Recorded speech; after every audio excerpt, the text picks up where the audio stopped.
see myself on screen. There it is. All right. Welcome back to another episode of these crazy people that just eat meat and can't stop talking about it. I know I'm a little bit early, but didn't seem like much point in waiting around. There's no guests coming today. No, Janice won't be here today. Justin won't be here today. And it's just me. So I figured I'd get the party started. A couple minutes early. No big deal, right? So, anyways, today I want to talk about the language of carnivore. Of course, it pertains to a lot of other things in our lives as well. Oh, good evening, Dad. You are good to see you here. And so let's get started with our traditional scurvy check. I so far have no signs of scurvy, and I'm wondering if anybody else does. Anybody? See, Ramikla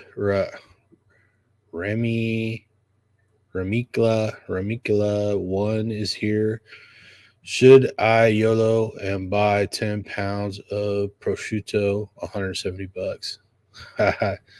Well, if you love prosciutto, go for it. Of course, not all prosciutto is created equal, but yeah, it's good stuff. I don't know if you really make a meal out of it, but it's a nice accessory. I don't know. Maybe you could tell us how you eat it. Maybe you do eat it as like a meal. It's usually served, like on a like charcuterie. So, anyways, maybe that's just because it's so expensive. But anyways, Ramika says no scurvy. I haven't heard of anybody getting scurvy yet. No bleeding gums, no teeth falling out, no black leg. So, anyways, you hear that all the time. Yeah, particularly in these cautionary videos about why you don't want to try carnivore. So here we are to prove otherwise. And then let's jump into something I noticed lately. When I get into a conversation with somebody and I happen to mention that I just eat meat, they're like, oh, yeah, I'm doing keto too. And I'm like, So that seems to be a thing that keto obviously has had some notoriety longer than carnivore. But it seems like the two are getting conflated. So it's interesting because a lot of these people who say they're doing keto don't seem to have any idea what the concept of keto is. But, that's going to happen, right? But I thought it was noteworthy as far as language goes. Another thing I noticed when I say meat, a lot of people say or imply that means red meat, as in beef, primarily. Maybe they're including lamb in that because it's pretty red too. Of course, pork can be red, but they seem to think that means beef steak. To me, meat means the flesh of animals, including the fat, the membranes, the fascia, cartilage, bone marrow, and the organs too. I mean, if you eat the organs, which I don't particularly think is necessary unless you have some sort of deficiency, or if you just like them, then eat them. I mean, I do eat some. I like liver. I like pate and Brunschweiger. Raw liver by itself's okay. I don't particularly like liver cooked. Doesn't seem to matter which cow it comes from. My dog loves it. My dog eats liver all the time. And I know some people, one of my gym buddies, Jessica, she loves her liver. So, of course, a lot of people grew up eating like liver and onions, and they just love that flavor. I'm not a big fan of onions, and I'm not a big fan of liver. So, there you have that. A lot of people describe carnivore who actually know a carnivore or seem to know a carnivore as describe it as an extreme diet. So, Christina's here. Good to see you, Christina. She says, no scurvy here. Glad to hear it. I expect you to let us know if any symptoms pop up. I guess to people who are really only familiar with the more common diets, I think that carnivore is extreme, but if you look at it from the perspective that it's the original human diet, then it doesn't seem so extreme. So it's a nice little thing to correct in the language. If we've been eating carnivore for millions of years or even thousands of years, it's not exactly extreme, is it? So, one of the great buzzwords, of course, particularly when you hear people talking about diets, or even people who aren't real familiar with any particular diet, they tend to like to say they eat a balanced diet. Of course, they say they recommend a balanced diet. And then when you talk to people about what they actually eat, there doesn't seem to be any consensus on what that balance is. It certainly isn't based on macronutrients like protein, fat, and carbohydrates. Sometimes it's sort of balanced on they just kind of eat a variety and they consider that a balance, but there doesn't seem to be any particular concern about ratio or anything. So I think that term balanced diet is just a big empty term. I don't think it really means anything. It's one of those things that it means something different to everybody. So why um, why um, it's so universally used?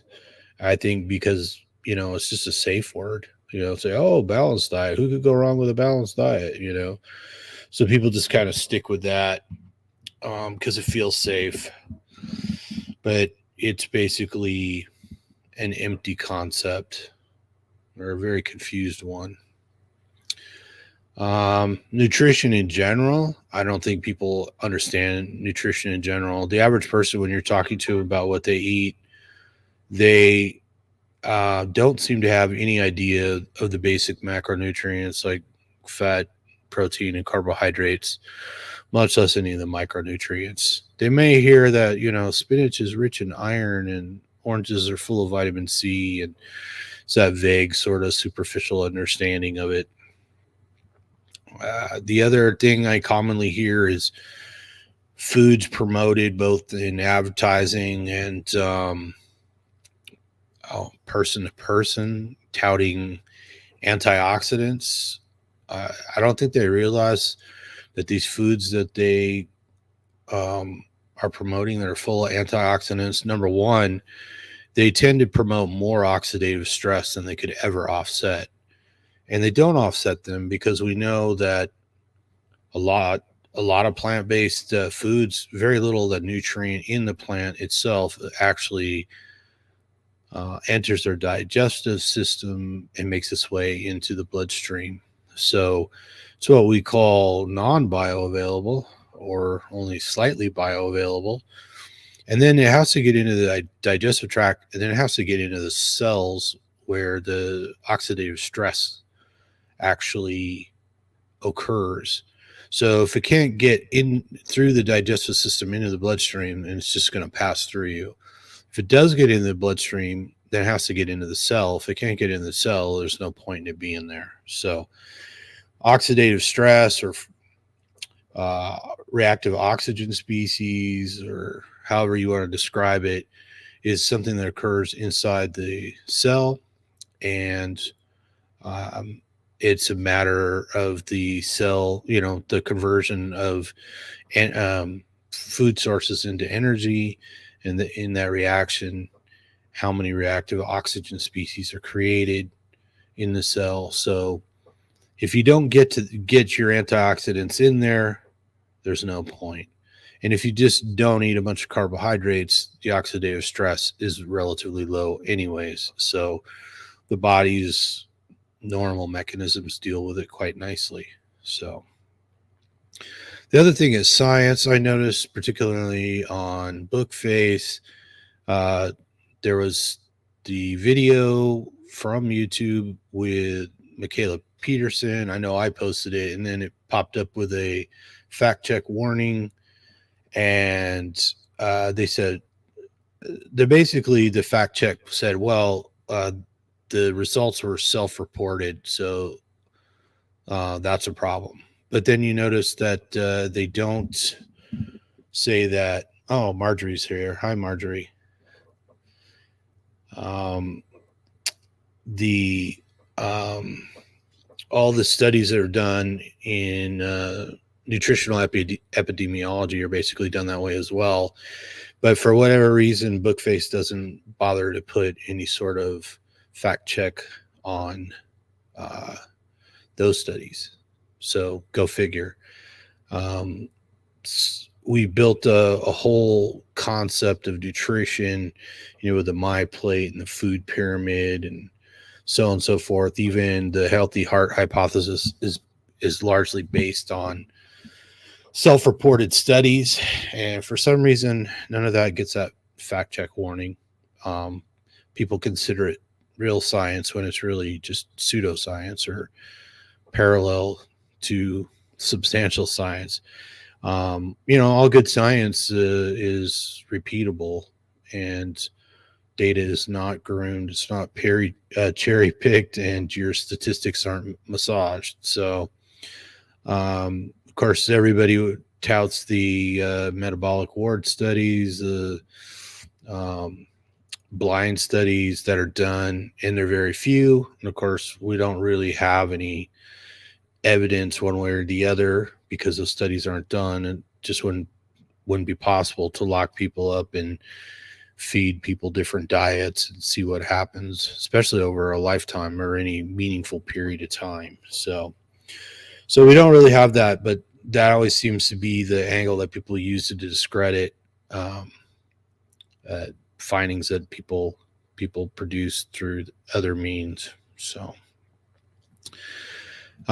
studies, well, I always encourage people to use resources like PubMed and PLOS One and stuff like that. There's other sources for studies where you can go on and read scientific studies of all kinds. Um, I watch a lot of podcasts and videos that have to do with health and nutrition, and I read a lot of articles that people know. See, I post them all the time, pass them on all the time. And I was kind of surprised that I go in looking for something, and I often find stuff that nobody else has been posting or passing around or talking about in their videos. So you should probably, take a look once in a while, satisfy your curiosity, and you'll probably stumble onto something that you'll want to share with the rest of the community.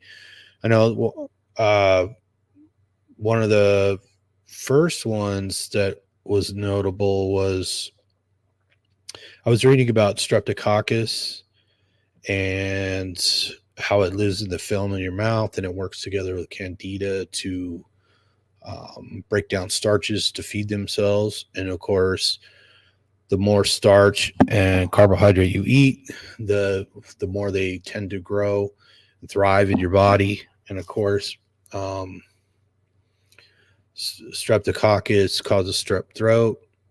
Candida is a fungus that causes infections. So obviously, there's a likely connection there where eating starches and carbohydrates encourages those two different microorganisms to grow to a point where they cause health problems. So they also cause things like bad breath. So when you don't eat as much carbohydrate or you cut it out, those microorganisms don't thrive and multiply at the same rate, and so the risk of those is less. And another thing streptococcus does is it eats through the enamel of your teeth and causes cavities or dental caries. So when I was reading up on that, I asked the dentist about it, and he said, yeah, he's like, streptococcus is the primary cause of dental caries. So not only is it written up in the literature and out there, but the dentist had been taught that in school. So not too surprising. The other one was staphylococcus. Same thing. It lives on your skin. Staphylococcus hominis causes body odor, and of course, staph infections. So that was just stuff I happened to stumble upon reading random studies while I was looking for other information. And the next one was I was reading about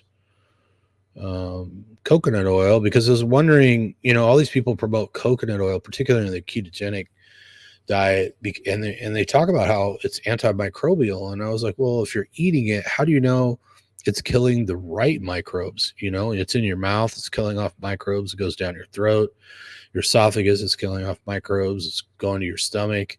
Of course, your stomach's very acidic. um is it is I'm not sure exactly how much can live in your stomach given the acidity. It's probably something worth looking into. If the coconut oil survives the acid of your stomach, which some of it probably does, then it goes into the small intestine.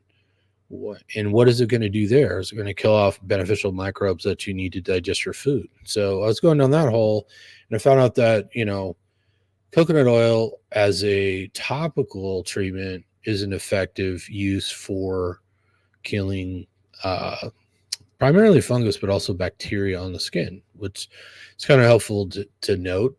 Um, but I couldn't really find any research on what it does when you eat it, as far as affecting the microbiome of your mouth or your esophagus or your stomach, your small intestine, much less your large intestine. So there you go. I didn't necessarily get the information I was looking for, but I found something interesting.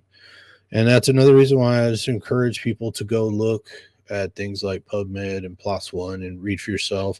Early on, I was curious about what the nutritional facts were about mammoth meat, and there is a number of studies. Of course, mammoths are still found frozen in the ice. Bone marrow is found in their bones in the permafrost.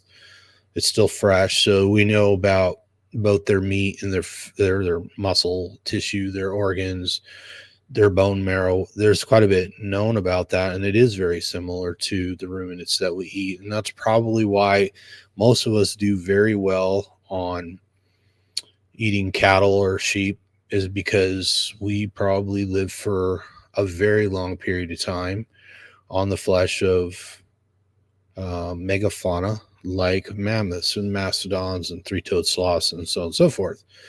So it's not much of a stretch there, right? And see, what was the last thing I came up with that I just happened to find?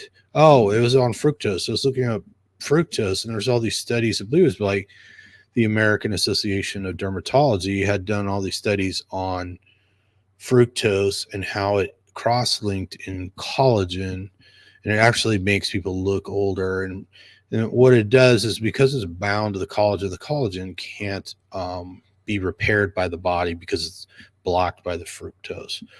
So aside from fatty liver syndrome caused by fructose, which we've all heard, fructose tends not to spike your blood sugar, and so it doesn't spike your insulin, but it has to go to the liver to be processed. And of course, if your fuel system is topped off, that fructose is likely to be stored as hepatic fat or liver fat or abdominal or fat around the organs, which causes fatty liver syndrome. So fructose has been largely convicted in the vast outbreak of non-alcoholic fatty liver syndrome, which is actually touted by some to be the most common disease in the world, although it doesn't really tend to cause major symptoms until we're older, with the exception of certain people with certain types of genetics that are more susceptible to it.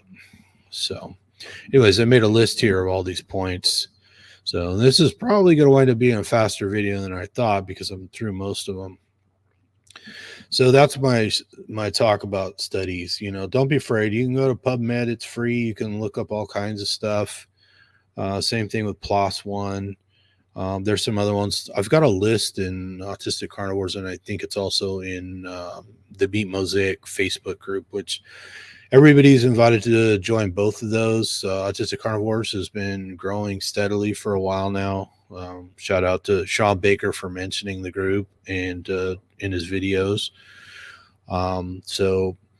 If you are on the spectrum yourself, or somebody who is, or you're just curious about it, you're more than welcome to come join and learn about the speciality or the niche sort of community of people on the spectrum who just eat meat or close to that and find improvements. There's also the Meat Mosaic Telegram group. It's a small group. It's like 10, 15, maybe 20 people in there. And we just kind of keep in touch throughout the week. I also post the links to these videos in there if you haven't seen them. So, Meat Mosaic Facebook group, Autistic Carnivores Facebook group, and the Telegram group for Meat Mosaic. And of course, there's YouTube where this is going to show up. So, fat. So a lot of people describe the carnivore diet as a fad diet, but of course we know it's been going on continuously for thousands, probably millions of years. So it's kind of hard to categorize it as a fad in my mind. So, I feel compelled to remind people of that. We frequently hear it described as a fad diet, and a similar argument can be made for the ketogenic diet.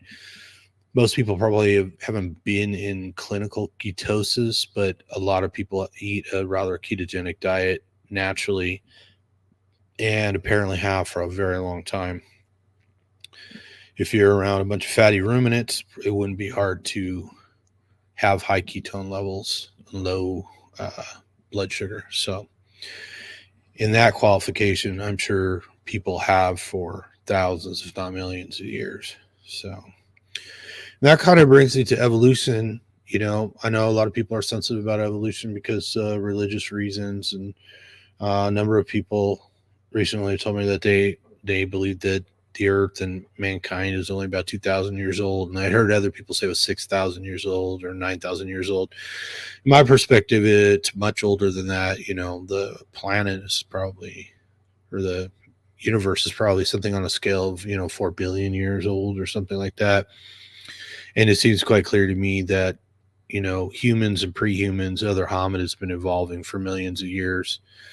There's always some discrepancy about exactly when fully modern humans appeared, but I think suffice to say we've been around for at least 135,000 years. It could easily be longer, and it seems like the more evidence we collect, the more artifacts we collect, the more genes we compare, the farther back modern humans go.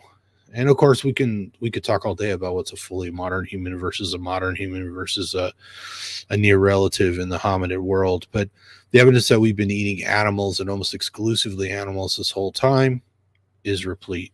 So it's going to take people a long time to catch up to that. So,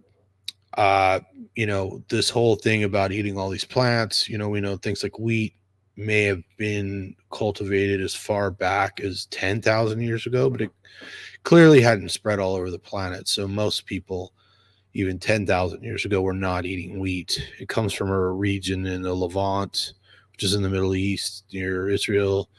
The same thing with rice. Rice production probably goes back at least 6,000 years. But again, it didn't spread all over the planet instantly. It takes a long time, especially when the human populations were quite a bit smaller and not necessarily in contact from region to region. It's not like today, things were quite a bit more isolated.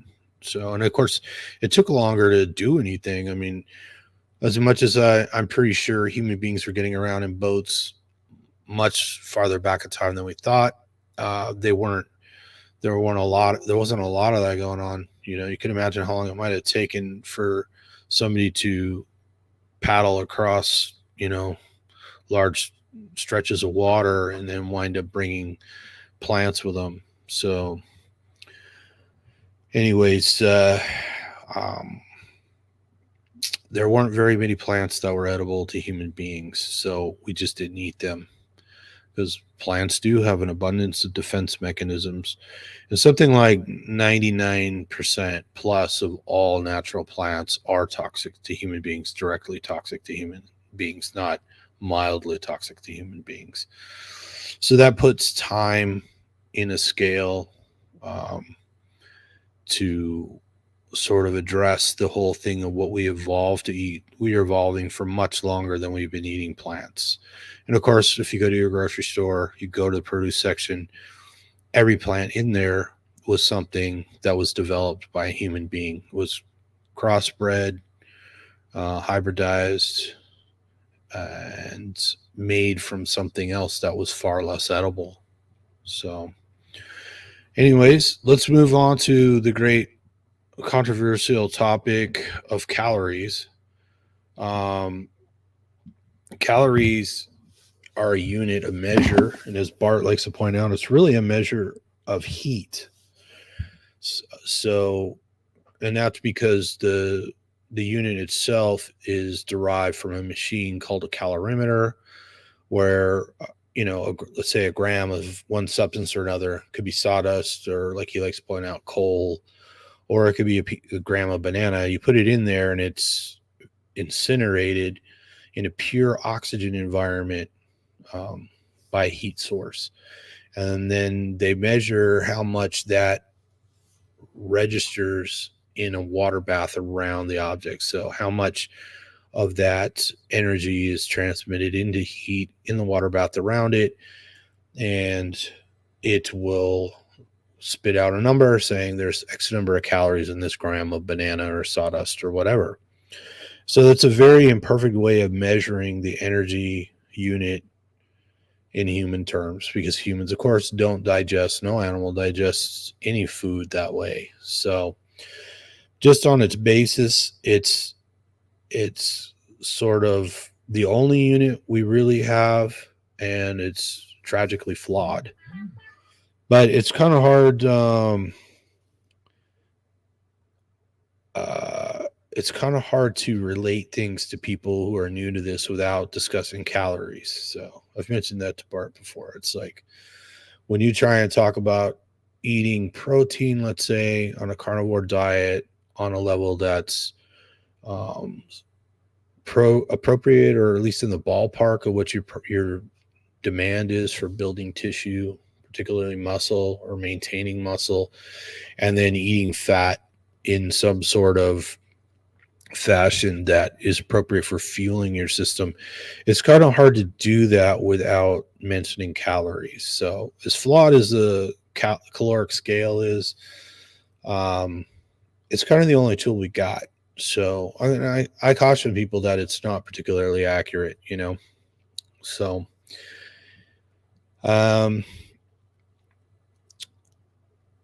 when you look at packaged food, of course, there's a considerable margin of error that's allowed. Or even when you go buy beef, let's say you're buying ground beef, and it's 80% muscle to 20% fat. They are just eyeballing that. So they're taking chunks of meat and fat and they're throwing it in a grinder, and the meat cutters are just eyeballing that. So, it's not exactly scientific. It's based on a scale that's scientific, but the scale itself doesn't necessarily relate to human metabolism.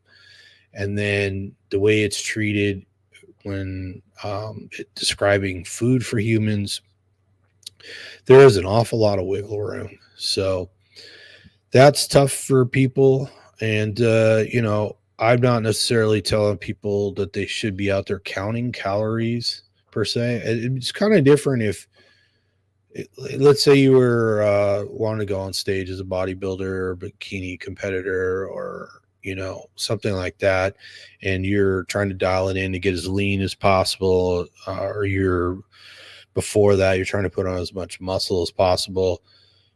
Those people are going to probably count calories. But on a day-to-day basis, I don't think it's necessary for most people. But in the beginning, I kind of think people at least have to have a concept that they need fuel and they need protein in order to build and maintain their body. So relating to that in a caloric sense is helpful in explaining it. So that's the sticky sort of world of calories, right? And if anybody has any doubt about the base unit of calories, you can go online and you can buy a a calorimeter if you want, but you can watch people use it in laboratories and all kinds of stuff. So this is not a secret that this is what calories are based on. And like a lot of nutritional recommendations, the information behind them really isn't that great. I mean, when they were trying to come up with the recommended daily amounts for all kinds of micronutrients, they basically just asked the opinion of people in the field, right? And a lot of it wasn't actually based on any studies. There were subsequent studies on some of them that were done for sure, but at the same time, the RDA really isn't exactly rock solid at all, and that's been pointed out by a lot of people. So another thing is, the carnivore diet is described as an elimination diet, which to some degree is true. Maybe to a large degree it's true, but some people seem to think that that's the only reason why it helps anybody is because they're eliminating offensive foods, which in its concept is true and its intention is wrong, because they make it sound like, oh, you're just eliminating all the processed foods you're eating, all the stuff you shouldn't eat anyways, and that's why you feel better. But a lot of people just don't understand how many anti-nutrients and toxins there are in plants. They think that plants are good for you, and in a lot of cases they've tried to promote the very toxic substances in the plants as health promoting, because they feel like by triggering your immune system or whatever, you're just going to fight more cancer or whatever. But of course, that was all theoretical and not particularly helpful. And why would you be fighting cancer if you don't have cancer? So, I mean, we could say the same thing about all kinds of substances we wouldn't dream of consuming, like gasoline, right? We're going to have a reaction to a toxin like that as well. But and somebody could probably make the argument that that would help fight cancer or something like that, but it makes no sense from that perspective. So heart disease, of course, everybody thinks, oh, you're going to get heart disease if you eat meat, because we've been told that over and over again. A lot of what's promoted now is based on things like cholesterol. Oh, cholesterol causes heart disease. And of course, this goes back to the healthy heart hypothesis and Ansel Keys and all that. Ansel Keys got the idea from another doctor, an actual doctor, actual medical researcher, who abandoned the idea because he realized it wasn't true. But Ansel Keys ran with it, and he was a government consultant, so it got a lot of press, and everybody's kind of went in that direction. And of course, we spent the last 70 years finding out that it wasn't correct, but everybody's still sort of headed in that direction. And when we talk about heart disease specifically, I know a lot of people don't break down what kind of heart disease they're talking about, and there's more than one kind, but most heart attacks are attributed to blockage in the coronary arteries, and the blockage, of course, commonly referred to as plaque. And if you look at the plaque itself, it's less than 0.1% of that is said to actually be cholesterol. So it's a very, very tiny constituent part of the blockage. Every component of a blood cell is in that plaque. So you could just as easily point to all kinds of other substances in the body and say, aha, that causes it or whatever. But there isn't any real information that says that cholesterol itself causes the blockage. In fact, more and more, it looks like it's because there's inflammation there. It is the high pressure side of the heart. Of course, the heart is a pump, and it pumps blood through your body, and that's the side where it comes out of the heart. So there's the most pressure there. And it seems more likely that the damage to the artery wall is likely caused by high blood sugar, high blood pressure, stuff like that, than it does to do with a single substance like cholesterol, because we simply can't live without cholesterol. Our body makes cholesterol. Our body utilizes cholesterol we eat. But of course, the cholesterol in our blood is only roughly 15% of that is actually from our diet. The rest is made by the body. So when the body makes it for a reason. If you have heart disease, it probably has nothing to do with cholesterol. It probably has everything to do with inflammation or an injury to the arterial wall. So it's believed that the glucose can penetrate the glycocalyx and damage the endothelium. We know that blood sugar damages red blood cells, right? So, and that's what a hemoglobin A1C test tells us, is how much damage there is to the cells in your blood based on high levels of glucose or blood sugar. And of course, most of us understand that when you eat sugar, your blood sugar goes up higher than it would. If you don't eat any sugar, your body makes all the glucose it needs, but your levels tend to stay nice and level and reasonably low, as does, corresponding levels of insulin, which insulin unlocks the cells and tells the cells to take the sugar out of the blood. And of course, that leads me to the next feat of language, which is insulin resistance.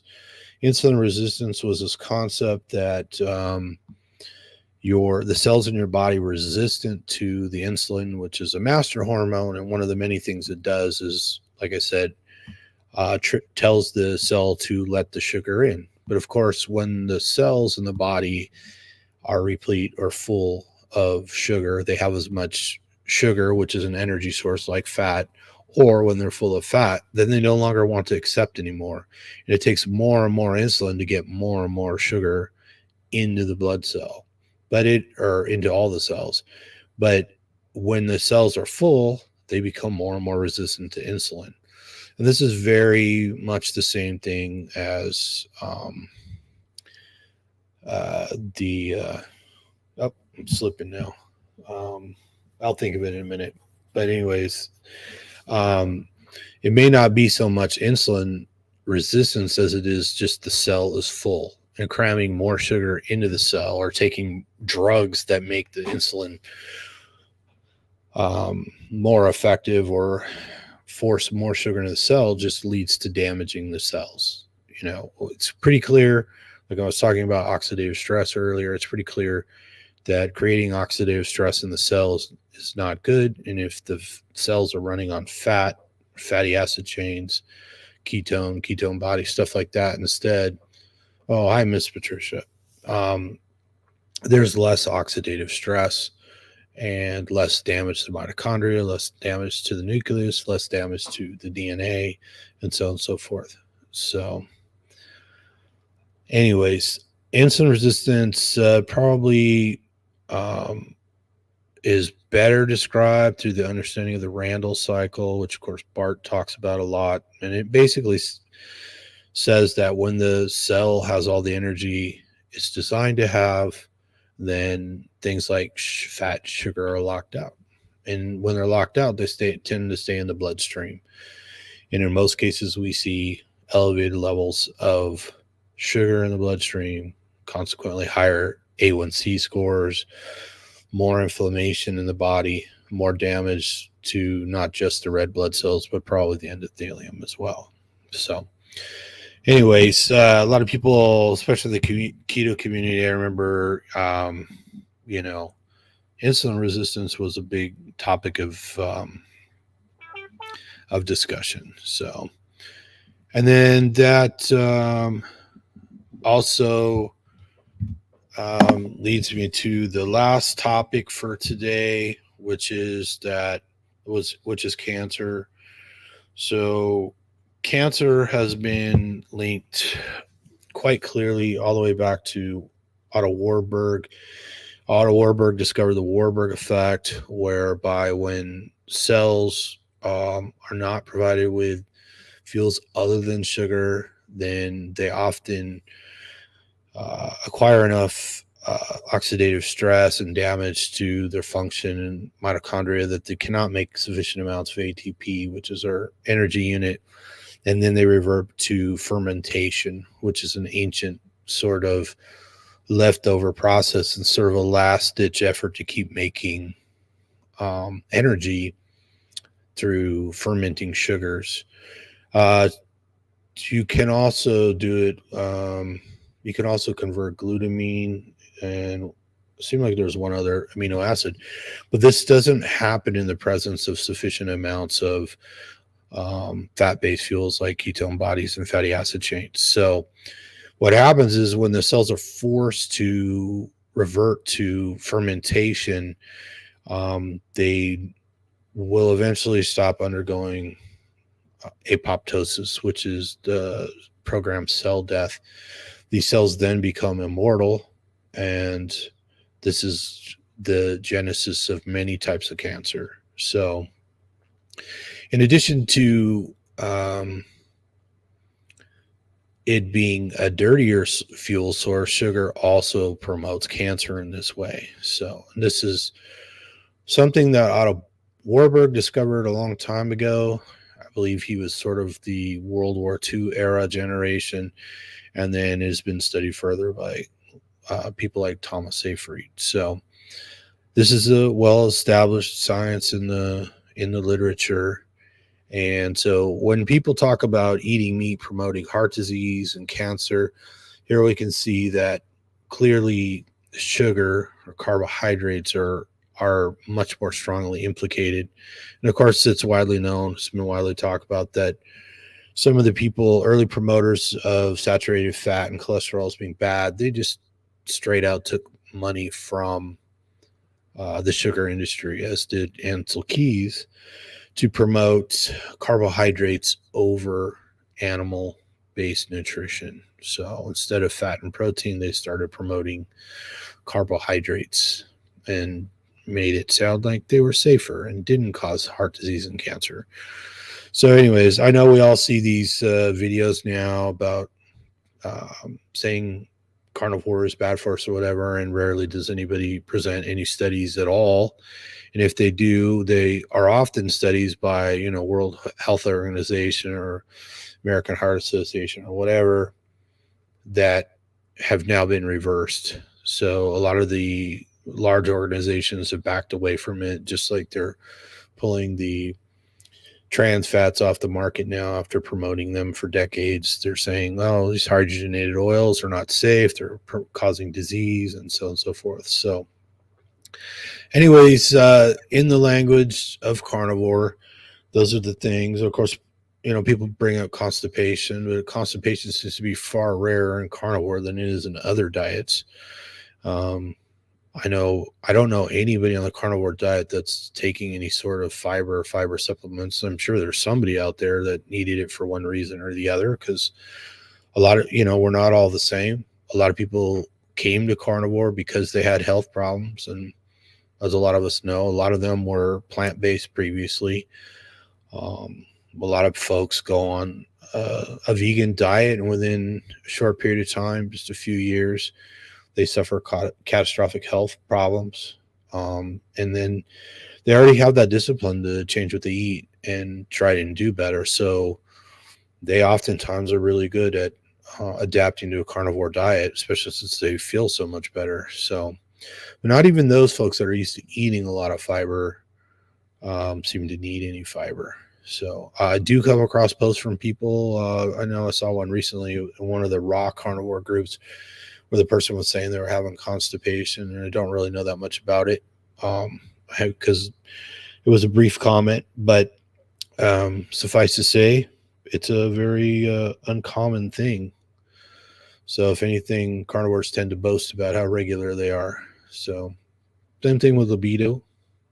Carnivores tend to brag about their libido quietly, while the vegans are telling you that the fastest way to kill your libido is to eat meat. So anyways, in the language, just straightening a few things out and helping people discuss the topic and express themselves.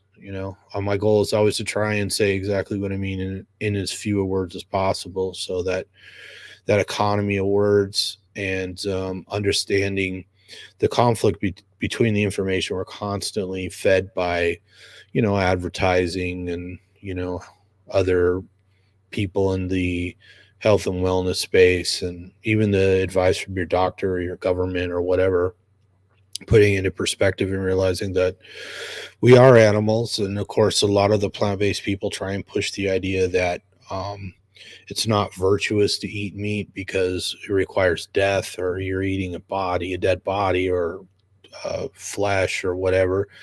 But this has been the natural state of things for millions of years.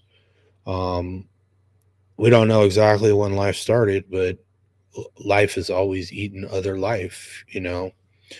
So these modern concepts of no death and not eating the body of another creature, of course, they have to do some mental gymnastics to not include plants as life, but they try and assign sentience to every animal, and that's really just some sort of game they play to make themselves feel better and make themselves seem more virtuous.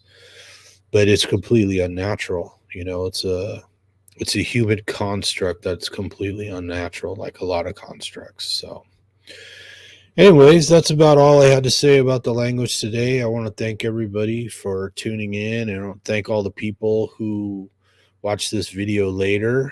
It's always nice to be part of a community, and I've always set out to just help people and encourage people to help each other. Um, I hopefully we won't be the community that eats itself.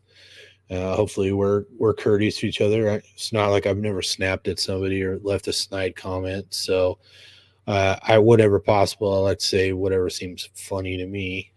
So it's not always funny to everyone else. But sharing the information, helping each other, supporting each other. A lot of us start carnivore. We don't know anybody else that eats the same way we do, but you can find some friends online. Oh, here's Raymond. Raymond must have been busy eating that jalapeno sausage he was stuffing earlier. And then Key 5150 Keto Warrior is here. It's good to see you guys. Thanks for tuning in. And I'm sure I'll see you guys online. And until next week, eat some meat, feel better, and whatever you do, don't fall down that carb hole.